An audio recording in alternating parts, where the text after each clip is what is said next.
December 3వ తారీఖు 2023 నుంచే ఇప్పటి వరకు ఎన్ని గ్రామాలు కౌంటింగ్ అయిన రోజున్నాయి. కౌంటింగ్ ఒకవైపు జరుగుతుంది. హర్షవర్ధన్ రెడ్డి గారి మనుషుల కార్లను మొత్తం కూడా ధ్వంసం చేయడం. అదేవిధంగా గంట్రాపల్లిలో బీఆర్ఎస్ లీడర్ మల్లేష్ యాదవ్ అని ఒక ఆర్మీ జవాన్ అండి, అతన్ని ఘోరంగా మర్డర్ చేశారు. మరి కేటీఆర్ గారు కూడా ఆ రోజు హర్షవర్ధన్ రెడ్డి గారు కేటీఆర్ గారు కూడా ఆయన శవయాత్రలో పాల్గొన్నారు. కనీసం ఆర్మీ జవాను, దేశాన్ని రక్షించే ఆర్మీ జవాను ప్రాణాలకు కూడా, వాలంటరీగా రిటైర్ అయిన ఆర్మీ జవాను ప్రాణాలకు కూడా రక్షణ లేని పరిస్థితి కాంగ్రెస్ ప్రభుత్వంలో. అదేవిధంగా పాన్గల్ ఎంపీపీ శ్రీధర్ రెడ్డి గారిని ఆయనను అటాక్ చేశారు, ఆయన మీద డీజిల్ పోసారు. అదేవిధంగా మరి జొన్నలబొగుడ అనే గ్రామంలో సర్పంచ్ రవినాయక్ ఇంటిని దాడి చేశారు. అదేవిధంగా సాదాపూర్ గ్రామంలో బీఆర్ఎస్ లీడర్ గుజ్జుల పరమేష్ అనే వ్యక్తి ఇంటిని అటాక్ చేశారు. అదేవిధంగా అటాక్ చేయడమే కాదు, వాళ్ళ బ్రదర్కు పోలీసు కానిస్టేబుల్ ఉద్యోగం వస్తే వీడికి ఉద్యోగం రాకూడదని, మంత్రి ఆదేశాలతోనే ఉద్యోగం రాకూడదని చెప్పి ఆయన పేరు కూడా ఎఫ్ఐఆర్లో ఇరికించారు. అసలు ఇదేనా ప్రజాపాలన అంటే? ఇది ప్రజాపాలన కాదు, ప్రజల మీద కక్షతోని చేస్తున్న ప్రతీకార పాలన అని చెప్పేసి ఈ సందర్భంగా చెప్పాల్సి వస్తున్నది. అదేవిధంగా చిన్న కారుపాముల నేను ఇంతకుముందు చెప్పిన సంఘటన, దళిత యువకుల మీద దాడి. అంతకన్నా ముందు నేను, హర్షవర్ధన్ రెడ్డి గారు, జగదీష్ రెడ్డి అనే బీఆర్ఎస్ కార్యకర్త తన పొలంలో భార్య భర్తలు ఇద్దరు పొలంలో వ్యవసాయం చేసుకుంటుంటే ఉదయం 6 గంటలకే పోయి ఘోరంగా దాడి చేశారు.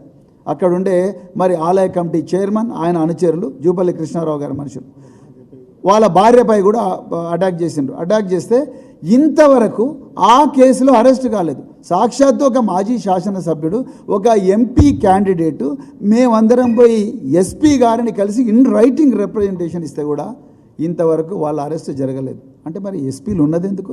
మీకు ఐపీఎస్ ఇచ్చింది ఎందుకోసం? లేకపోతే మీ దగ్గర డిఐజీలు ఉన్నది ఎందుకోసం? ఐజీలు ఉన్నది ఎందుకోసం? మీకు అందరికీ అంత లగ్జరీ వెహికల్, ఇంత గొప్ప ఆఫీసులు మరి కట్టించింది నిందితులను అరెస్ట్ చేయకుండా వాళ్ళని యథేచ్ఛగా తిరగమని చెప్పడం కోసమేనా? అదేవిధంగా ఆ నిందితుడిని మేము మొదట ఇద్దరం పోయి అరెస్ట్ చేయండి అని చెప్పి ఎస్పీ గారిని అడిగిన కేసులో నిందితులను అరెస్ట్ చేయనందుకు వాళ్ళు మే 13వ తారీఖు నాడు దళిత యువకుల మీద ఘోరంగా దాడి చేసిన, ఫ్రాక్చర్స్ అయినాయి అందరికి కూడా. SC/ST prevention of atrocities case పెట్టి ఇంతవరకు కూడా అరెస్ట్ చేయకుండా ఇప్పుడు కాంప్రమైజ్ కోసం ప్రయత్నం చేస్తున్నారు. అంటే మీరు ఏమన్నా కాంప్రమైజింగ్ ఏజెన్సీయా లేకపోతే కాన్స్టిట్యూషనల్ ఏజెన్సీయా? సో అదేవిధంగా మరి కుడికిల్ల గ్రామంలో బీఆర్ఎస్ కార్యకర్త డీజే మూర్తిని ఘోరంగా కొట్టారు. దాని మీద కూడా ఇంతవరకు పోలీస్ యాక్షన్ లేదు. అదేవిధంగా కుడికిల్ల గ్రామంలో లక్ష్మణ్ రావు అనే వ్యక్తిని 15 రోజులు దొంగ కేసు పెట్టి జైలుకు పంపించారు. ఆయన కూడా బీఆర్ఎస్ కార్యకర్తనే. అదేవిధంగా కొల్లాపూర్ మండలంలో ఎంత ఘోరం అంటే రామచంద్ర యాదవ్ అని మా పార్టీ నాయకులు, సీనియర్ నాయకులు రామచంద్ర యాదవ్ కొల్లాపూర్ మండలంలో ముక్కిడిబంధం గ్రామంలో ఆయన పొలంలోకి కాంగ్రెస్ నాయకులు పోయి ఆయనను కొట్టి ఆయననే నిందితుడిగా పెట్టి కేసు పెట్టారు. మేము పోయి పోలీస్ స్టేషన్లో అడిగితే కనీసం అప్లికేషన్ కూడా తీసుకుంటలేరు. ఎస్పీ దగ్గరికి వస్తే మేము చూస్తాము అంటాడు. అంటే ఎంత ఘోరం అంటే, చట్టం అంటే జీవించే హక్కు అంటే కేవలం కాంగ్రెస్ కార్యకర్తలకే ఉంటుందా? చట్టంలో మరి కాంగ్రెస్ కార్యకర్తల మీదనే ఇచ్చిన కంప్లైంట్ మీదనే పోలీస్ కేసు పెట్టండి, ఎక్కడ సిఆర్పిసిలో ఐపీసీలో ఉన్నదా? ఇలా డీజీపీ గారు, హోంమంత్రి, మరి ముఖ్యమంత్రి రేవంత్ రెడ్డి గారే చెప్పాలి.